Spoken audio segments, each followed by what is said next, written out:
Now in this particular question आपको circle पर 15 points दे रखे हैं, ट्राइंगल बनाने। मैंने कहा तुम यही क्यों नहीं रुक गए, मैं 15C3 आंसर दे देती यार, 15 पॉइंट्स को ज्वाइन करके सर्कल बना दो 15C3। बट नहीं, इनको है चुल ये नहीं, उनके वो जो 3 पॉइंट्स हैं उनके सबस्क्रिप्ट ऐड करके 15 नहीं होने चाहिए। मैंने अगर जब बात करते हो तो मैं यहाँ पर यार वो सारे फिर केसेस हटा देती हूँ, मेरा क्या 15C3 मिटाने का मन नहीं है, तो मैं यहाँ पर वो सारे केसेस मिटाना पसंद करूंगी जहां पर, ठीक है ना, जहां पर आप बोलोगे कि यार मैम ये तो थोड़ा आपने एक्स्ट्रा सा ही लिख दिया है। अच्छा इसकी वैल्यू भी यहाँ पर लिख ही लेते हैं, आई थिंक न्यूमेरिकल वैल्यू की मेरे को जरूरत पड़ेगी, सही, ठीक है। सो कितना आ जाएगा ये 13 14 15, ठीक है, अपॉन 6 के बराबर, ठीक है। तो कितना कट जाएगा ये 5 जा 2 जा एंड 7 जा, so somewhat like around what 91 into 5 या फिर 455 के बराबर, ठीक है। 455 माइनस होने वाला है, ठीक है ना, समथिंग, तो ये तो डेफिनेटली नहीं होगा, मुझे लग रहा है करीब थोड़े ये दोनों, ये तो बहुत ज्यादा कम हो जाएगा, I don't think this will be the answer इधर, ठीक है। सो अब हमारा पूरा काम इस ब्रैकेट के लिए यहाँ पर स्टार्ट होने वाला है। We fight, we compete, evolution is continuous. ठीक है, अब i प्लस जे प्लस के को 15, आई नो सभी बच्चे कूद करके 555, अब यार 3 पॉइंट लेने हैं, किसी ने कहा नहीं है, पर तुम i जे और k को बिल्कुल भी यहाँ पर इक्वल नहीं ले सकते, एक पॉइंट को एक ही बार ना सिलेक्ट करोगे, ऐसे थोड़ी ना बोलोगे मैम हमने P1 और P3 कर लिया, अरे ऐसे कैसे कर लोगे यार, ठीक है। तो थोड़ा सा हमको क्या सोच करके चलना है कि भाई i जे और k में बिल्कुल भी कोई भी चीज कॉमन नहीं रखनी है, ठीक है। Now as I always say we will start from extreme. अब स्टार्ट फ्रॉम एक्सट्रीम से आप देख लो आप क्या मतलब समझते हो, ठीक है। मैं यहाँ पर समझ रही हूँ कि यार सबसे छोटा, क्या मेरा भी मन है 555 या 456 बेसिकली, बट मैं लास्ट में करूंगी, मैं सबसे छोटे से ही चल रही हूँ, ठीक है ना, कि 1 2 हो गए, 3 हो गए, मतलब 12, ठीक है। एंड ऑब्वियसली ये i j k पहले ही मैं बता दूं कि मैं इसको एज अ सिंगल केस ही लूंगी, मैं इसको 3 फैक्टोरियल नहीं करूंगी। क्यों?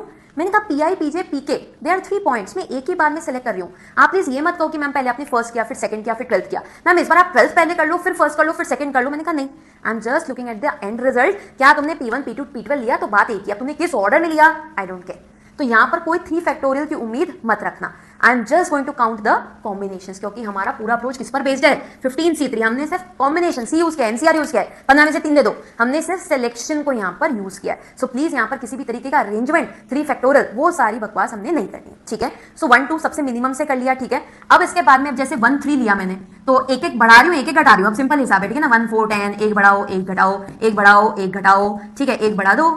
मैंने कहा 1 7 7 थोड़ी ना लिखेंगे, रिपीट हो जाएगा, तो रुक जाओ, हो गया। तो 1 वाले सारे केसेस तो देखो अपने कंप्लीट है सर जी, ठीक है, 1 वाले सारे केसेस अपने कंप्लीट है। मैम 2 वाला, मैंने कहा देखो 2 के साथ में 1 मत लेना, ले चुके हैं, 2 के साथ में 2 तो आप वैसे भी नहीं ले दोगे, P2 2 बार थोड़ी ना करोगे, 2 के साथ में फिर डायरेक्टली 3 से स्टार्ट करो, तो 2 3 10 2 4, एक बढ़ाया एक घटाया, एक बढ़ाया एक घटाया, एक बढ़ाया एक घटा दिया, सही चल रहा है, हो गए एग्जॉस्ट, बंद करो, ठीक है। केसेस एंड में गिन लेंगे, वैसे भी देखिए 9 केसेस ऑलरेडी आ चुके हैं, ठीक है जी मैम। आगे चलो i j k, ठीक है, टिंग टिंग टिंग, ठीक है। अब 3 के साथ में मैंने कहा देखो 3 के साथ में 1 मत लेना, 3 के साथ 2 मत लेना, 3 के साथ 3 आप खुद नहीं लोगे, तो 3 के साथ में अगला नंबर 4 आता है, 7 तो 8, फिर 3 के साथ में 5 घटाओ 7, इसको बढ़ाओगे इसको घटाओगे तो 3 6 6, 3 6 6 मतलब भाई रेपिटेशन नहीं ले रहे अपन, ठीक है, मरने दो, 3 वाले केसेस खत्म है। 4 वाला केस देखना यार, 4 का 1 के साथ 2 के साथ 3 के साथ मत लेना, 4 के साथ 4 आप वैसे भी नहीं देने वाले थे, तो 4 5 लिखो, 9 हो गया, 9 6, ठीक है, एक घटाएंगे एक बढ़ाएंगे बात वही हो जाएगी, मरने दो। फिर 5 का देखना भैया, 5 का देखना, 5 का देखो, 5 का 1 2 3 4 के साथ लेना मत, 5 5 का आप लोगे नहीं, 5 6 लोगे, मैंने कहा 5 6 लेंगे फिर वापस से वो 4 बनेगा, तो I think so that we have exhausted. जब पूरा रेपिटेशन स्टार्ट होने लग जाए मतलब बात खत्म हो चुकी है, ठीक है। So I think all in all हमने तो फिर 12 केसेस ही बनाए, 12 केसेस ही बनाए हैं, तो आप यहाँ से फिर अपना आंसर भी देख सकते हो 443, जैसे कि हमारी उम्मीद थी कि भाई बी और सी ऑप्शंस में से एक निकल करके आएगा, तो 443 हमारा आंसर आ गया। I'd like you to answer a question.